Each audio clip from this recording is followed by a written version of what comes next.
convergence of based on an intention to manifest unity consciousness, to be the co-creators of the new world that the Mayan calendar promises in a fairly short period of time. So that's the general background. And so this is really a wonderful time for intention setting. And today it's been meant really for a day for cleansing, purification, whereas really tomorrow will be the day to celebrate and welcome something new. One of the things that are happening on this particular conscious convergence is that we're creating a global medicine wheel. And what that means is that the Mayan elders are gathering to have their ceremonies, fire ceremonies tomorrow. And this includes like Don Alejandro Oxla, who is the head of the Council of Elders. It includes Don Rigoberto, who is the one who oversees the passing down of the calendar to new generations in Momostenango, and several other elders. And this is not something that happens every day. It's unique, I would say. But basically, these keepers of time are now saying, it is time. And then there will be people gathering not only in the north, in Scandinavia, in my own part of the world where I originate from, and of course in many other places in Europe. People will be gathering in the east, in Bali and Singapore, in the temples of Bali and the botanical garden of Singapore, and people will be gathering in South Africa in several places, and including representatives in Namibia of the Bushmen people, which is really the oldest culture we have on this planet. It goes back into tens of thousands of years. You see their oldest sculptures, it's about 70,000 years old. And this is also something unique, that particular people that is sort of the root of our human race is participating in this particular event. And so tomorrow at 4 o'clock Kauai time, I will be leading a global medicine wheel meditation. And if you're interested in being part of it, it will be on the commonpassion.org website, and there you can call in, and it's limited to 1,000 people. But I must say that I'm very fortunate to be here in Kauai, and part of it is then that I wanted to be in sort of what would be the center of this global medicine wheel. The funny thing is, I've been here before, and I remember that even though this seems like an isolated island, it's yet a place where you feel more connected to the rest of the world than anywhere else I think I've been. And so that's sort of the reason.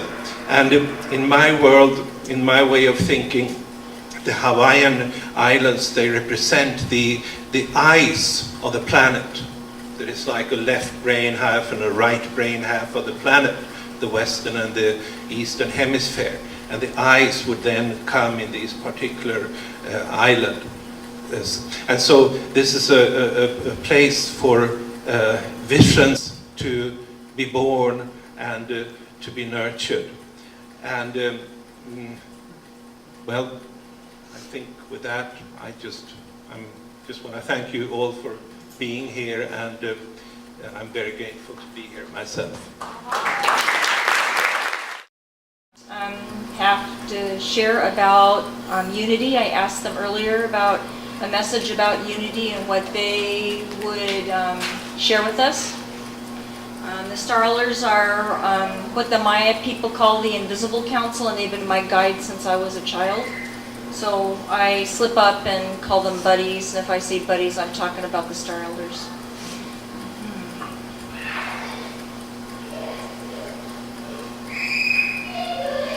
One of the things that they want to share, and as I'm translating, they're going to show me images, and I'm going to translate those. They say we're coming back to a place we never left. That we're beginning again.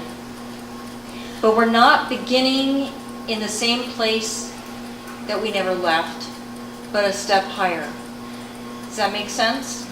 Yeah, it's a spiral of energy. And you know the deja vu feelings that we have in our lives? That means we've come across the same kind of energy or frequency that we've done before. That's what creates a deja vu energy.